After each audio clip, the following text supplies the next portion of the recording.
Hi guys, Mahesh friends. ఆంధ్రప్రదేశ్లో DSC notification గురించి ఒక గుడ్ న్యూస్, ఒక బ్యాడ్ న్యూస్ కూడా రావడం జరిగింది.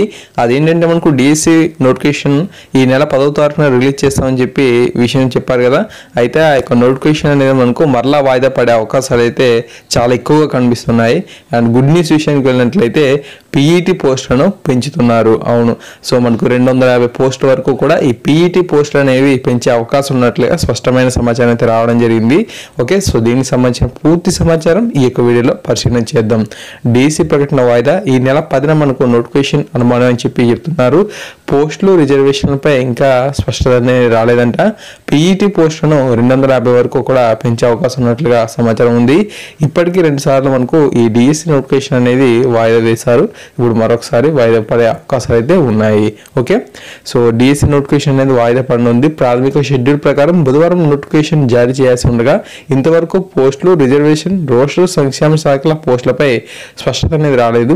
ఉపాధ్యాయ అర్హత పరీక్ష, నియామక పరీక్షలు కలగలిపి నిర్వహించేందుకు ప్రభుత్వం ఉత్తర్వులు జారీ చేయాల్సి ఉండగా దీనిపై ఎలాంటి నిర్ణయం తీసుకోలేదు. కమిషనరేట్ నుంచి మనకు ప్రభుత్వానికి వెళ్ళిన దసరానికి ఇంతవరకు ఆమోదం లభించలేదు. ఇటీవల ప్రభుత్వం ప్రకటించిన దాని ప్రకారం వ్యాయామ ఉపాధ్యాయ పోస్టులు 47 ఉండగా కొత్తగా మరో 250 పోస్టులను ప్రభుత్వం మంజూరు చేసింది. వీటికి ఆర్థిక శాఖ అనుమతి, ఖాళీల నోటిఫై చేయాల్సి అయితే ఉంటుంది. పురపాలిక పాఠశాలలో అంతర్ జిల్లాలు, పురపాలిక నుంచి మనకు నగరపాలికలకు ఉపాధ్యాయ బదిలీల దశరం ప్రభుత్వం వద్ద పెండింగ్లో ఉంది. దీనికి ఆమోదం లభించే అవకాశం ఉందని అధికారులు పేర్కొంటున్నారు. ఇది జరిగితే బదిలీలు చేయాల్సి అయితే ఉంటుంది. దీంతో పోస్టులు మారిపోయే అవకాశం కూడా ఉంటుంది. సంక్షేమ శాఖల పోస్టులకు డిఎస్సి నిర్వహించేందుకు ఆయా శాఖల నుంచి పాఠశాలల సంక్షేమ శాఖ మౌఖికంగా మనకు అనుమతి ఇస్తుంది. సాంఘిక గిరిజన శాఖల నుంచి అనుమతి రావాల్సి అయితే ఉంది. ఈ ప్రక్రియను పూర్తయ్యేందుకు మరో 20 రోజులు పైగా సమయం అనేది పట్టే అవకాశం ఉందని చెప్పి అధికారులు అయితే పేర్కొంటున్నారు. ఈ నేపథ్యంలో ఈ నెల 10న మనకు జారీ చేయాల్సిన నోటిఫికేషన్ అనేది వాయిదా పడనుంది.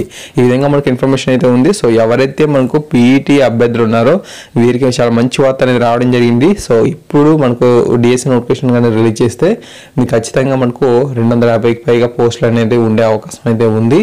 ఓకే, సో కనీసం మనకు వీటిని పెంచుతారు. సో దీని మీద మనకు క్లారిటీ ఇన్ఫర్మేషన్ అయితే వచ్చింది. అయితే మనకు ఆర్థిక శాఖ నుంచి మనకు ఈ యొక్క పోస్టుల భర్తీకి సంబంధించి మనకు క్లారిటీ అనేది వారైతే ఇవ్వాల్సి అయితే ఉంటుంది. ఓకే, అండ్ అంతేకాకుండా మనకు ఇంకా ఇవి పోస్టుల గురించి రిజర్వేషన్ పై ఇంకా స్పష్టమైన సమాచారం రాలేదంట. ఇంకా ఒక 20 days పడుతుందని చెప్పి అంటున్నారు. అందువల్ల మనకు డిఎస్సి నోటిఫికేషన్ అనేది లేట్ అవుతుంది అని చెప్పి చెప్పడం అయితే జరుగుతుంది. యాక్చువల్గా మనకు ఆల్రెడీ టెట్కమ్ టీఆర్టీ అంటున్నారు కాబట్టి సిలబస్ అనేది రిలీజ్ చేస్తే బాగుండేది అని చెప్పి నా యొక్క అభిప్రాయం.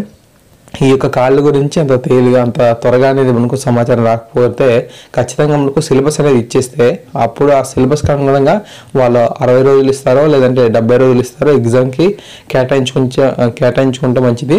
మనకు ముందుగా సిలబస్ అనేది ముందుగా రిలీజ్ చేసి ఆ యొక్క ప్యాటర్న్, ఎగ్జామ్ ప్యాటర్న్ ఏ విధంగా ఉంటుంది అనే ఒక ఇన్ఫర్మేషన్ మనకి ఇచ్చేస్తే హ్యాపీగా మనం చదువుకోవచ్చు. లేదంటే మనకు చాలా తక్కువ టైంలో అవన్నీ పూర్తి అంటే మరికి మనకు చాలా ఇబ్బంది అయితే అవుతుంది కదా. ఓకే, ఈ విధంగా ఇన్ఫర్మేషన్ అయితే ఉంది. సో డిఎస్సి నోటిఫికేషన్ అనేది ఇప్పటికే మనకు 2 times అనేది మనకు వాయిదా పడింది. ఓకే, మొదటిసారి మనకు వాయిదా వేసేటప్పుడు 12,370 పోస్టులు ఉన్నాయి. సో రెండోసారి వాయిదా వేసేటప్పుడు 10,350 పోస్టులు ఉన్నాయి. సో ఇప్పుడు మనం చూసినట్లయితే కేవలం 6,100 పోస్టులు మాత్రమే భర్తీ అనేది చేస్తున్నారు. ఇప్పుడు పీఈటీ పోస్టులు కూడా కొంచెం కలిపే ఆలోచన ప్రభుత్వం అయితే ఉంది కాబట్టి మనకు ఈ యొక్క ఇన్ఫర్మేషన్కి సంబంధించి ఈ పోస్టుల గురించి, రిజర్వేషన్కి సంబంధించి ఆ ప్రాంతాల యొక్క సమాచారం అనేది ఇంకా రావాల్సి అయితే ఉందంట. సో ఖచ్చితంగా అప్డేట్స్ వచ్చిన వెంటనే మీకు అందిస్తూనే ఉంటాను. So thanks for watching this video. Please అందరికీ కూడా షేర్ చేస్తుండండి. వీడియోని లైక్ చేయండి గైస్. Okay, thank you.